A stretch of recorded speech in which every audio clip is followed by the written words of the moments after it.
سفر شروع ہو رہا ہے، احرام کی چادر کہاں پہنیں گے؟ احرام کی چادر وایا فلائٹ والے دوسرے ایئرپورٹ پر اگر انتظام ہو اور وہاں اسٹے کا ٹائم تھوڑا زیادہ ہو تو وہاں سے پہن لیں، ورنہ بمبئی سے پہن لیں۔ احرام کی چادر پہن لینے سے بندہ احرام کی پابندی میں نہیں آتا ہے۔ چادر یہ احرام کی پابندی ہے، یہ احرام نہیں ہے۔ احرام کی چادر احرام کی پابندی ہے، یہ اصل احرام نہیں۔ آپ نے چادر پہن لی، فلائٹ میں بیٹھ گئے، کھانا کھا لیا، نیت کا لاسٹ ٹائم فلائٹ میں میقات آنے پر اناؤنس ہوتا ہے، اس وقت نیت کی جاتی ہے، لیکن مشورہ یہ ہے کہ اس ٹائم کا انتظار نہیں کرنا چاہیے۔ آپ کھانے سے فارغ ہو گئے، اب اس کے بعد آپ نیت کریں گے، یا اللہ آپ کی رضا کے لیے عمرہ کرتا ہوں، کرتی ہوں، قبول فرما، آسان فرما، لبیک اللہم لبیک 3 مرتبہ پڑھیں گے۔ یہ نیت ہو گئی، پہلا فرض ادا ہو گیا۔ کھانے کے بعد نیت اور 3 مرتبہ لبیک، ایک فرض ہمارا ادا ہو گیا۔ اب اس کے بعد خیال رکھنا ہے کہ ہم احرام کی پابندی میں آ چکے ہیں۔ احرام کی موٹی موٹی پابندی کا خیال رکھیں، خوشبو نہیں لگانا، خوشبو کھانا پینا لگانا سب اس میں آ گئے۔ جدہ ایئرپورٹ پر تھک کر اتریں گے، واش روم جائیں گے، وہاں لیکوڈ سوپ ہے خوشبو والا، خیال رکھنا ہے کہ اس کو استعمال نہ کرو، اس لیے کہ ہم احرام کی پابندی میں، اس کا خیال رکھیں۔ احرام کی حالت میں مرد حضرات باڈی کے شیپ پر سلا ہوا کپڑا نہیں پہن سکتے ہیں، ناخن نہیں کاٹ سکتے ہیں، بال نہیں کاٹ سکتے ہیں، یہ موٹی موٹی پابندیاں ہیں۔ پاؤں کی ابھری ہوئی ہڈی 2 پٹی والی چپل پہننا ہے، وہ ہڈی کو کھلا رکھنا ہے، چہرے پر کپڑا نہیں لگا سکتے ہیں۔ مرد حضرات سر پر بھی کپڑا یعنی ٹوپی نہیں پہننا، عورتیں سر پر لگا سکتی ہیں، چہرے پر نہیں لگا سکتی ہے کپڑا، تو یہ موٹی موٹی پابندی کا خیال رکھنا ہے۔ اب آپ الحمدللہ دیکھو ہر موقع پر اللہ کا شکر ادا کرنا کہ چلو اللہ نے بمبئی تک پہنچا دیا، چلو اللہ نے جدہ تک پہنچا دیا، چلو مکہ تک ہوٹل تک پہنچا دیا، ہر موڑ پر اللہ کا شکر ادا کرنا، تو اس سے اللہ آگے آسان کرے۔ اور ایک اسپیشل دعا آپ کو بتاتا ہوں، حدیث شریف میں آتا ہے حاجی اور عمرہ کرنے والا اللہ کا مہمان، میزبان جو ہوسٹ کرتا ہے اس کی ذمہ داری ہوتی ہے کہ وہ مہمان کا پورا خیال رکھے۔ یا اللہ بہت ڈر لگ رہا ہے، میں بہت کمزور ہوں لیکن آپ کا مہمان ہوں، اور جب آپ نے مہمان بنا لیا ہے تو میرے عمرہ کو، میرے کام کو، میری امی کے عمرہ کو آسان کروا دی۔ اس طرح آپ دعا کریں، موقع موقع پر اپنی اپنی بھاشا میں، اپنی اپنی زبان میں اللہ سے مانگتے جائیں، شکر ادا کرتے جائیں۔ اب ہم الحمدللہ جدہ سے مکہ بھی پہنچ گئے۔ سب سے پہلے ہم اپنے روم پر پہنچے، تو روم پر پہنچنے کے بعد عمرہ کرنے جانے کے لیے جلدی مت مچاؤ، یہ بھائی سونے آیا ہے کیا؟ ہاں ہمیں سونے آیا، تو جا کر لے، کوئی بات۔ عمرہ کی عبادت اور حج کی عبادت فریشنس اور تازگی کو چاہتی ہے، بوجھ اتارنا نہیں ہے۔ جیسے ہمارے سورت والے کیا بولتے ہیں، ایک جملہ بولتے ہیں کہ میں نے یہ عمرہ میں 4 عمرے اتارے اور 10 طواف مار لیے، مارنے اور اتارنے نہیں جا رہے۔ یہ کیفیت اور عشق والی عبادت، تھکاوٹ کے ساتھ بندہ کیا کرے گا؟ سورج سے جا رہا ہے بمبئی، بمبئی سے جا رہا ہے 24 گھنٹے کے بعد وہ اپنی ہوٹل پر پہنچ رہا ہے، پھر 1 گھنٹے میں اگر عمرہ کے لیے جائے گا تو کیا عمرہ کرے؟ دماغ تھکا ہوا ہے، کیا کیسے عبادت کرے؟ پھر ہوتا کیا ہے پتہ ہے؟ آج کل لوگ کیا کر رہے ہیں کہ طواف تو چل کے کر لیا، اب صحیح کے بعد صحیح کے وقت میں طبیعت جواب دے جاتی ہے، تو پھر چپکے شروع کرتا ہے کہ ویل چیئر کر لے بیٹا، ابھی تو وہ اسکوٹر والی ویل چیئر ہے، سب ویل چیئر وہ کر لے۔ تو آپ نے اگر طواف چل کے کیا اس کا مطلب چل سکتے ہیں، جو بندہ چل سکتا ہے وہ ویل چیئر پر طواف اور صحیح دونوں نہیں کر سکتا۔ پھر آدمی تھک جاتا تو یہ کرتا ہے۔ اچھا اب یہ کورونا کے بعد سے اس میں اور بڑی سہولت لوگوں نے نکالی ہے۔ کیا نکالی ہے کہ بھائی کیمرہ میں وہاں ہر بندہ آ جاتا ہے، چلو وہ تو ٹھیک ہے، لیکن ابھی اتنے سارے لوگ میرے رشتے دار جا رہے ہیں، کوئی میرے کو ویل چیئر پہ دیکھ لے گا تو گڑبڑ ہو جائے، تو ابھی کورونا ہے، ماسک لگایا اور چلو کون حاجی صاحب ہے پتہ ہی نہیں چلے گا، تو ماسک لگا کے ویل چیئر کر۔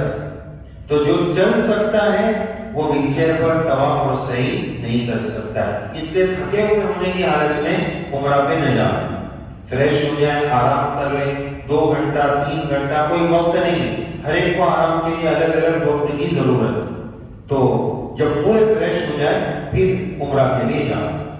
اب غسل کے بعد آرام سے، اچھا ایک لوگوں کے دماغ میں ایک مسئلہ یہ ہے کہ احرام کی چادر اتارنا غلط، ایسا نہیں، وہ سمجھتے ہیں چادر اتاریں گے تو احرام ختم ہو جائے گا، عمرہ سے احرام سے باہر نکال دیں گے، ایسا نہیں۔ اگر آپ واش روم جا رہے ہیں، اوپر والی نیچے والی دونوں چادر اتار کر لٹکا دیے تو کوئی مسئلہ نہیں، لٹکا سکتے، چادر نکالنے میں کوئی حرج نہیں، عمرہ سے احرام سے باہر نہیں آئیں گے، ضرورت کے موقع پر اسے اتار سکتے، چینج کرنا ہو، دوسرا احرام پہننا ہو کر سکتے۔ اب وہاں پہنچ گئے، اب ہم جا رہے ہیں عمرہ کے لیے، سب سے پہلے مسجد حرام پہنچیں گے، جیسے ہی ہم باب عبدالعزیز سے انٹر ہونے والے ہوں گے تو سب سے پہلے بیت اللہ شریف نظر آئے گا، تو بیت اللہ کی پہلی نظر پر دعا قبول ہوتی ہے، جب نظر آ جائے تو دعا پڑھنے کا اہتمام کرے، دعا مانگنے کا اہتمام کرے، جو جس کی مراد ہو، ربنا آتنا فی الدنیا حسنہ وفی الآخرۃ حسنہ، اس میں دنیا آخرت کی سب بھلائی آتی۔ اسی طرح دوسری دعا یہ ہے کہ یا اللہ پورے سفر میں جتنی دعائیں کروں یا اللہ اس سب کو قبول کر لینا، یہ قبول ہو گئی تو پورے سفر کی سب قبول ہو جائے۔ پھر اس کے بعد آگے چلے اور مرد حضرات داہنے کندھے سے احرام کو اتار دیں، داہنا کندھا ننگا کر کے کھول دیں، ٹھیک ہے۔ پھر اس کے بعد آگے بڑھیں گے، مسجد میں داخل ہونے کی دعا پڑھیں گے اور بسم اللہ والصلاۃ والسلام علی رسول اللہ اللہم افتح لی ابواب رحمتک پڑھیں گے اور اعتکاف کی نیت کریں گے کہ اللہ جب تک مسجد میں رہوں گا تب تک میں اعتکاف میں رہوں گا تو 1000 اعتکاف کا ہمیں انشاءاللہ ثواب ملے گا، تو یہ نیت کر لیں، کندھا کھول لیں۔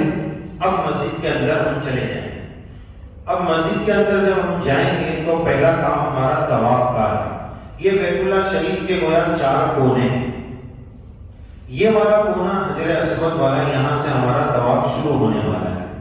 تھوڑا سا اس کے قریب آگے آ کر جب یہاں پہنچنے والے ہو تو یہاں رک جائیں اور رک کر آپ طواف کی نیت کریں، یا اللہ آپ کی رضا کے لیے عمرہ کا طواف کرتا ہوں، قبول فرما، آسان فرما، یہ طواف کی نیت ہو گئی، ٹھیک ہے۔ اب اس کے بعد اگلا جو کام کرنا ہے اس کام کا نام ہے استقبال۔ استقبال کا مطلب یہ ہے کانوں تک ہاتھ اٹھا کر آپ دور کھڑے رہ کر بولیں گے بسم اللہ اللہ اکبر والصلاۃ والسلام علی رسول اللہ، یا بسم اللہ اللہ اکبر بھی بول لیں تو کوئی حرج نہیں، کانوں تک نماز کی طرح ہاتھ اٹھائیں گے، یہ ہو گیا استقبال۔ اب اس کے بعد حجر اسود کی بالکل سیدھ میں آ جائیں گے، ادھر حجر اسود نظر آئے گا، پیچھے لائٹ نظر آئے گی، بالکل اس کے سینٹر میں آ کر اب ہم طواف شروع کریں گے۔ استلام، ہوائی بوسہ، جس کو استلام کہتے ہیں، اس طرح ہمیں بوسہ لینا ہے، ٹھیک ہے۔ حج یا عمرہ کی عبادتوں میں ایک بات یہ ہے کہ ہر عبادت کو ہمیں کیفیت کے ساتھ کرنا ہے۔ دیکھو ایک استلام تو یہ کہ ہم نے ایسا بوسہ لے لیا، ہو گیا بوسہ، سنت تو ادا ہو گئی، عمرہ کا ایک عمل تو ہو گیا، لیکن میں آپ کو ایک بات بتاؤں کہ اسی استلام میں اگر آپ روحانیت لانا چاہتے ہیں تو حدیث شریف میں آتا ہے کہ حجر اسود یمین اللہ فی الارض، دنیا میں اللہ کا دایاں ہاتھ ہے حجر اسود۔ اگر ہمیں کسی بزرگ سے ہاتھ ملانے، ہاتھ چومنے مل جائے تو ہمارے لیے کتنی بڑی سعادت کی بات ہے۔ تو ذرا ہم سوچیں کہ اگر ہمیں اللہ کا ہاتھ چومنے مل جائے تو کتنی بڑی بات۔ تو اگر استلام کرنے والا یوں بوسہ لے لے گا تو بھی ادا ہو جائے گا، لیکن ذرا رک کر یہ سوچے گا کہ میں اللہ کا ہاتھ چومنے جا رہا ہوں تو پھر اس بوسے اور اس بوسے میں بہت فرق ہو جائے گا، اس کا خیال رکھیں۔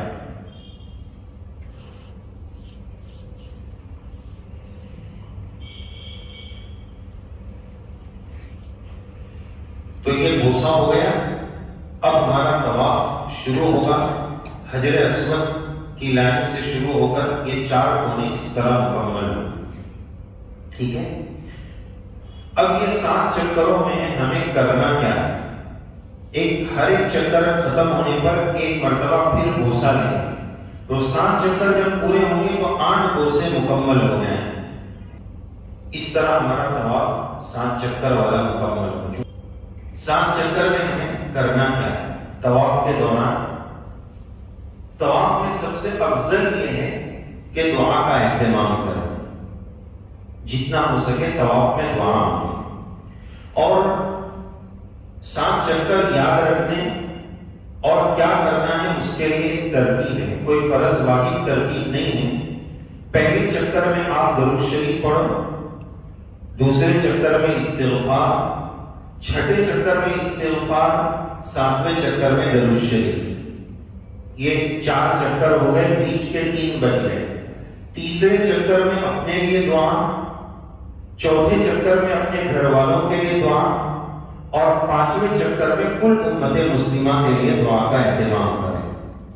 اس طرح 7 چکر بھی ہو جائیں گے، اس میں کیا کرنا ہے وہ بھی یاد رہے گا اور دعا بھی ہو جائے گی۔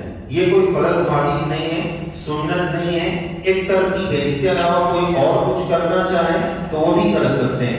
اب یہ جو ترتیب بتائی یہ حجر اسود سے لے کر رکن یمانی تک کرنی ہے۔ جب رکن یمانی پر آ گئے تو 7 چکر میں ربنا آتنا فی الدنیا حسنہ یہ والی دعا پڑھنی ہے۔ اور مرد حضرات کے لیے طواف میں 2 کام ایکسٹرا ہے۔ ایک تو ہم نے کندھا کھول دیا تھا، دوسرے کام اس کو اتباع بولتے ہیں، دوسرے کام کا نام ہے رمل۔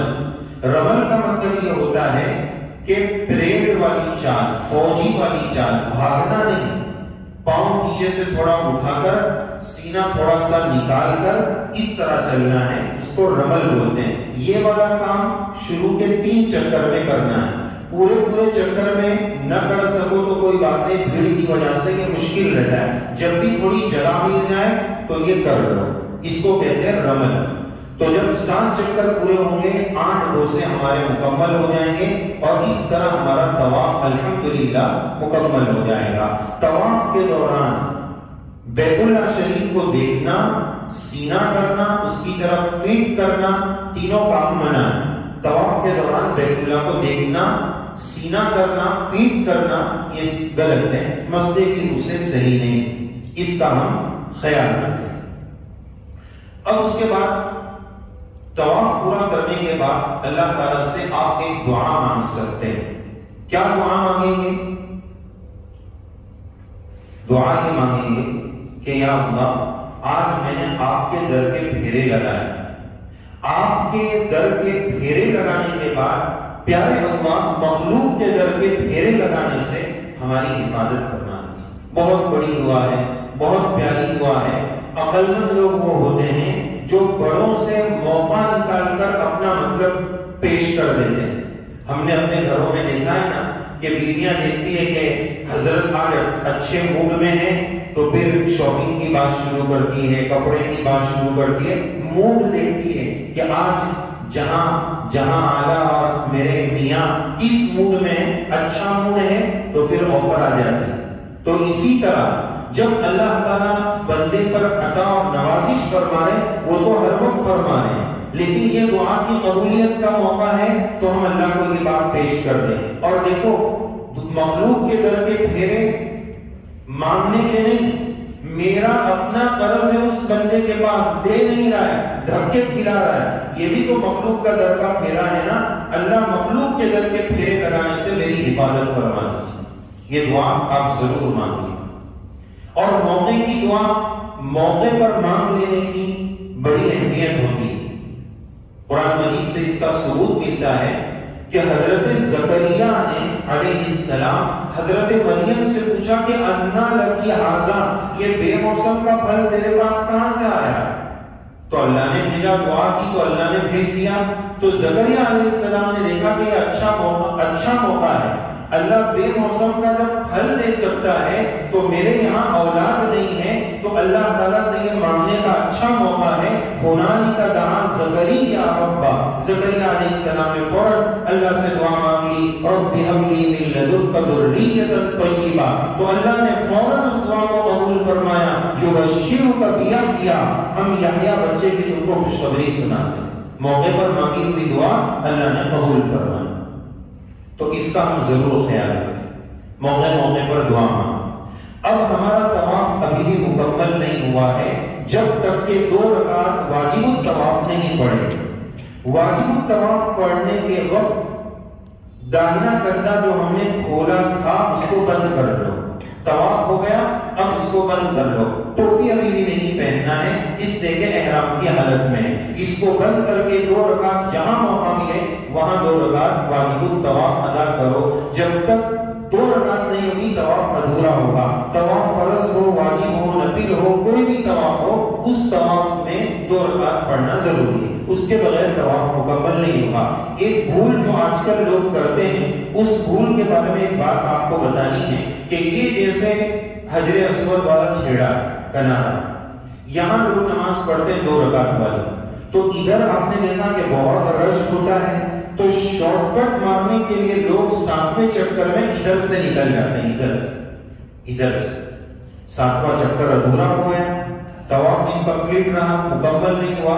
7واں چکر تھوڑے سے کے لیے شارٹ کٹ مت مارو، پورا 7واں چکر پورا ہوا کہ نہیں اس کا مکمل اطمینان کر لو اور 2 رکعت پڑھ لو۔ تو ہمارے 2 کام ہو گئے۔ اب تیسرا کام کرنے سے پہلے بیچ میں ایک کام اور ہے، ڈرنک انٹرول۔ کھلاڑی لوگ کرتے ہیں کہ اگلا کھیل کھیلنے سے پہلے انرجی ڈرنک پینا ہے تو وہ ہے زمزم، اور خوب زمزم پیئے، ماں زمزم لما شرب لہ، جو نیت کریں گے جو مانگیں گے زمزم پیتے وقت اللہ کو دیں گے، یقین سے مانگنا ہے۔ اور ایک بات آپ کو بتاؤں، بڑی پیاری بات ہے کہ ہم دعا تو کرتے ہیں لیکن پیتے وقت، زمزم پیتے وقت ایک فیلنگ، ایک دھیان، ایک تصور۔ واقعہ یہ ہوا کہ ایک مرتبہ رسول اللہ صلی اللہ علیہ وسلم نے کسی برتن سے زمزم کا پانی نکال کر پیا، اور پینے کے بعد بچا ہوا کنویں میں واپس ڈال دیا۔ کیوں؟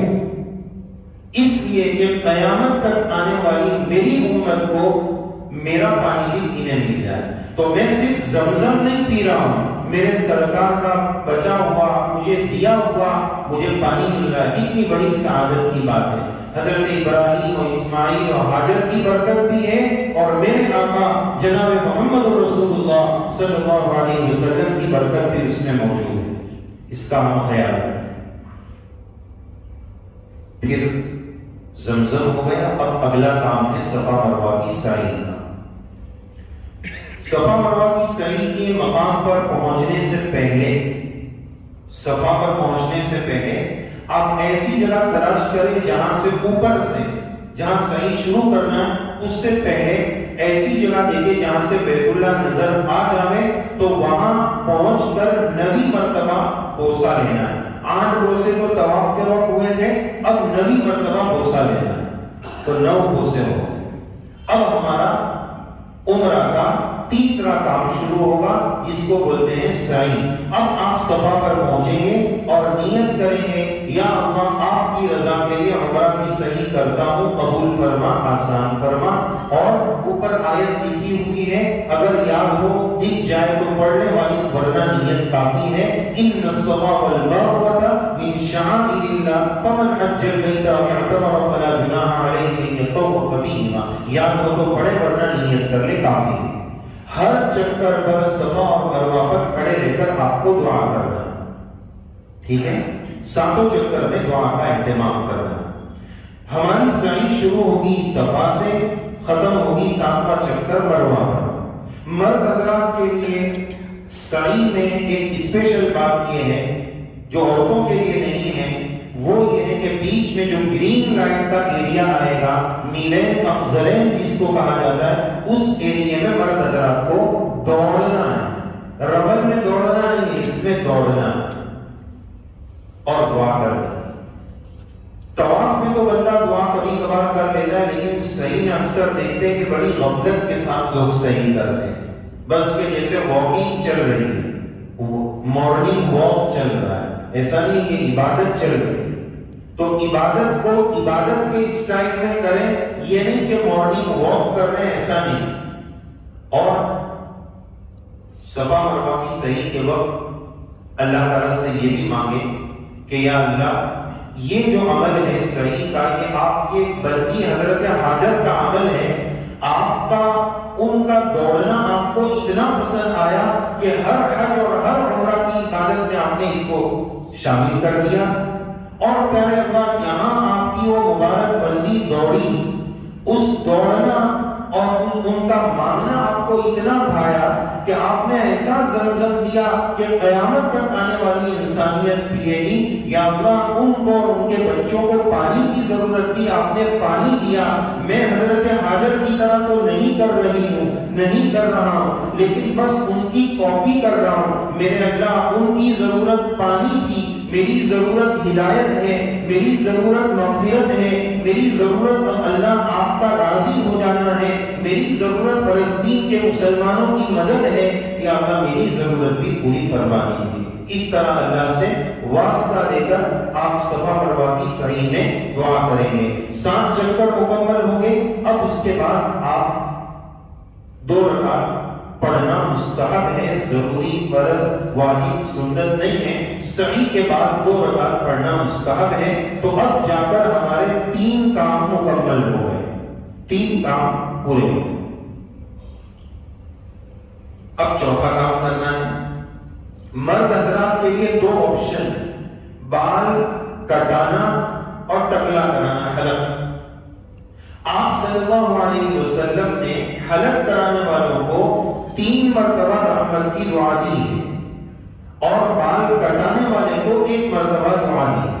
تو ہم انشاءاللہ حلق کرانے کی نیت کریں کہ 3 دعا ملیں۔ ہم نے ایسے لوگ بھی دیکھے ہیں کہ حج اور عمرہ میں بال کٹا رہے اور رو رہے کہ میری محبوبہ مجھ سے جا رہی ہے۔ بال سے ایسی محبت، بھائی یہاں اللہ کی محبت میں آیا، وہ بال کی محبت میں رو رہا ہے کہ 2 سال سے پال رہا تھا، اس میں رو رہا ہے۔ تو ہمیں حلق کرانا انشاءاللہ، اور بال کٹانے کی گنجائش مرد حضرات کے لیے اس شرط کے ساتھ ہے کہ بال انگلی کے 1 پور سے بڑا ہو تو جائز ہے، ورنہ کٹانا جائز نہیں ہوگا۔ حلق کرانا، ٹکلا کرانا ضروری ہوگا۔ بعض لوگ مسئلہ پوچھتے ہیں کہ اگر ایک دن میں 2 عمرہ کرے، آج عمرہ کیا، کل عمرہ کیا تو بال تو ہے ہی نہیں، تو کیا کروں؟ تو اس طرح پھراؤ۔ بال ہونا نہیں، اس طرح پھرانا ضروری ہے بس، چاہے اتنے بال ہو چاہے بالکل نہ ہو، اس طرح پھر جانا ضروری ہے۔ اس طرح کی دکان پر اس کا بھی خیال رکھیں کہ اگر وہ بال میں کوئی پانی وغیرہ ڈال رہا ہے تو خوشبو والی کوئی چیز نہیں ڈالے، اس کا خیال رکھیں، اس لیے کہ ابھی بھی میں احرام میں ہوں، بال کٹے گا تب احرام سے نکلیں گے، تو وہ بال کاٹنے میں کوئی خوشبو نہ ڈال دے، اس کا بھی خیال رکھیں۔ بال کٹ گئے، اب احرام مکمل، نماز سے نکلتے ہیں السلام علیکم، اور عمرہ سے اور احرام سے نکلتے ہیں بال کٹانے سے۔ تو یہ 2 آپشن ہیں، مسئلہ آپ کو بتا دیا کہ بال انگلی کے پور سے بڑے ہوں گے تو آپ کاٹ سکتے ہیں، ورنہ نہیں کاٹ سکتے۔ پھر حلق کرانا ضروری، ایک دن میں 2 عمرہ کرو، 3 عمرہ کرو۔ تو الحمدللہ یہاں پہنچ کر عمرہ مکمل ہوا۔ ماؤں بہنوں کے لیے بال کٹانے کا ہی آپشن ہے، اور وہ یہ کریں گے، مسئلہ ان کے لیے یہ ہے کہ ٹوٹل بالوں کے 1/4 بالوں میں سے بال کا کٹنا ضروری ہے۔ تو ٹوٹل بالوں کو 2 یا 3 حصوں میں تقسیم کر لے اور نیچے سے ایسا پکڑ کر کینچی سے کاٹ لیں۔ اگر ہماری عورتوں کا گروپ ہے تو پورے گروپ کے لیے کینچی رکھ لے، مروہ پر اس طرح کے ڈبے ہوتے ہیں، تو آپس میں ایک دوسرے کے بال کاٹ سکتے ہیں، اپنا بھی کاٹ سکتے ہیں، دوسرے کا بھی کاٹ سکتے ہیں، اس شرط کے ساتھ کہ اپنی سعی ہو چکی ہے تو اپنا بھی کاٹ سکتے ہیں، دوسرے کا بھی۔ اپنی سعی سے پہلے اپنا یا دوسرے کا کاٹیں گے تو دم لگے گا، لہذا اپنی سعی ہونے کے بعد بال کاٹ سکتے ہیں۔ تو وہاں ڈسٹبن ہے، ڈبہ ہے، اس پر آپ کھڑے رہ کر کاٹ دیں، نیچے گندگی نہ ہو اس کا ہم خیال رکھیں، تو اس طرح ہو جائے تاکہ مائیں بہنیں جلدی سے احرام کی پابندی سے فارغ ہو جائیں۔ تو اللہ کا شکر ادا کریں، اللہ کا کرم ہے کہ اللہ نے عمرہ کروا دیا، تو اس طرح ہمارے عمرہ کی عبادت مکمل ہو جائے گی۔ اب جو دن مکہ مکرمہ کے بچتے ہیں، زیادہ سے زیادہ عبادتوں کا اہتمام کریں، زیادہ سے زیادہ نماز مسجد کے اندر ہو اس کی کوشش کریں، اور بازاروں میں ہمارا وقت کم سے کم گزرے اس کی فکر کریں۔ اور جو زیارت کی جگہ ہیں اس کے لیے تو بہت وقت چاہیے اگر وہ آپ کو سمجھائیں گے تو، لیکن بہرحال وہ جگہوں کو بھی بہت عظمت احترام، بہت ساری مرتبہ اس کی صحیح گائیڈنس پتہ نہیں ہوتی ہے، غلط بات بتا دی جاتی ہے، لوگ اسی کو سنتے رہتے ہیں، چلاتے رہتے ہیں، ان کے بارے میں بھی معلوم کریں۔ مکہ مکرمہ کے قیام میں دو چار موٹے موٹے مسائل ہیں۔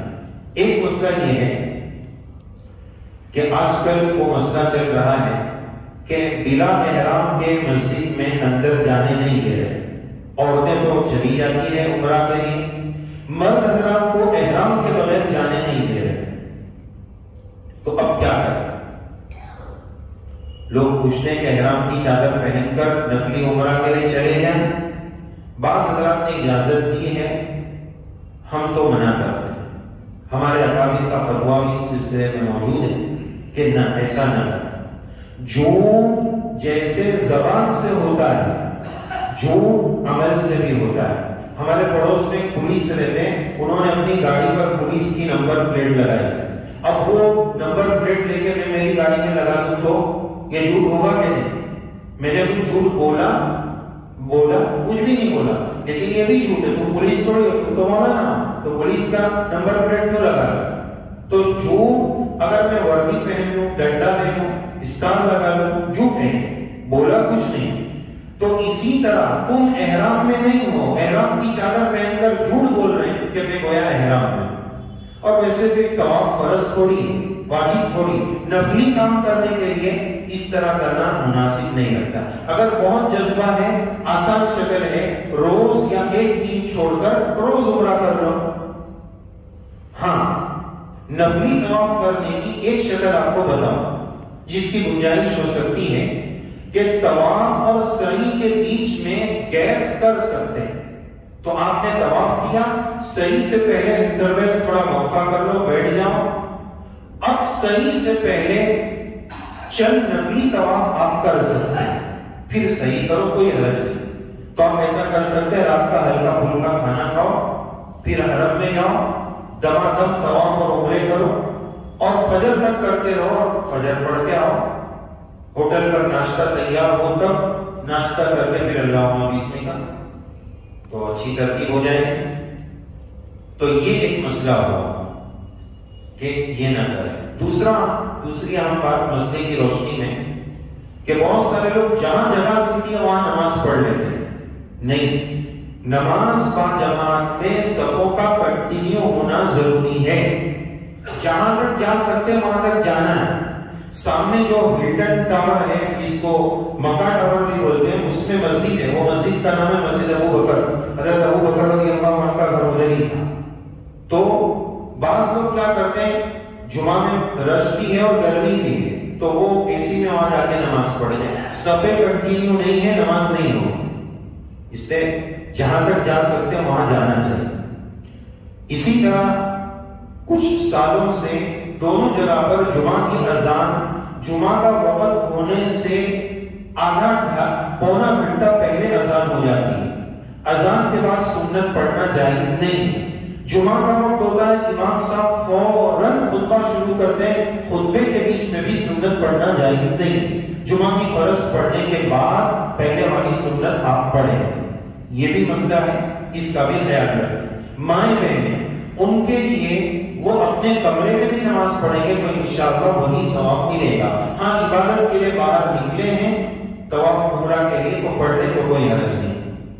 اپنے کمرے میں پڑھیں گے تو عمرہ کا سفر عموماً مکہ مکرمہ مدینہ منورہ کا قیام 15 دن سے کم کا ہوتا ہے، اس لیے پوری نماز نہیں پڑھیں گے، قصر پڑھیں گے، مسافر والی پڑھیں گے، 4 رکعت والی 2 پڑھیں گے، چونکہ 15 دن سے کم کا قیام دونوں جگہ پر. تو یہ موٹے موٹے قیام کے مسئلے تھے. اور مکہ مکرمہ کا جتنا قیام ہے اس کو بابرکت بنائیں، مقامات مقدسہ کی زیارت کریں، جتنا ہو سکے عمرہ کریں، کھانا پینا گھومنا گھامنا یہ سب سے اپنے آپ کو بچائیں، اپنی طبیعت کا خیال رکھیں. گرمی سے متاثر ہو کر اتنا ٹھنڈا پی لیا کہ بیمار ہو گئے تو پھر کیا عبادت کریں گے؟ ہم اپنے یہاں تو کھا ہی رہے ہیں، پی رہے ہیں، سب کچھ کر رہے ہیں. اور ایک بہت اہم بات بتاؤں جس پر وہاں ہم عمل ضرور کریں، ہم اپنے مقام پر جو لائف گزار رہے ہیں وہ بہت بے ترتیب بے ڈھنگی لائف. کبھی بھی اٹھو، کبھی بھی سو، کوئی بولنے والا نہیں. کبھی بھی دکان پر جاؤ، میں سیٹ ہوں، کون بولے گا مجھے؟ بے ترتیب لائف. 1 بجے رات کا کھانا کھا رہے ہیں، 5:30 بجے دوپہر کا کھانا کھا رہے ہیں، ناشتہ پتہ نہیں کب کر رہے ہیں. یہ ترتیب. کبھی بھی سو رہے ہیں. وہ وہاں کی 15 دن کی لائف اچھی گزارو، شیڈیول بناؤ.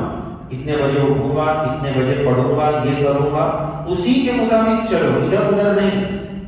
کم سے کم 15 دن تو میں سدھر جاؤں، ترتیب کے ساتھ گزاروں، اس کی فکر کرو. اور مکہ مکرمہ میں سیکھنا سکھانا جو آپ کو یاد ہے اپنے قریب والوں کو سکھاؤ. سکھانے کا بھی بہت ثواب.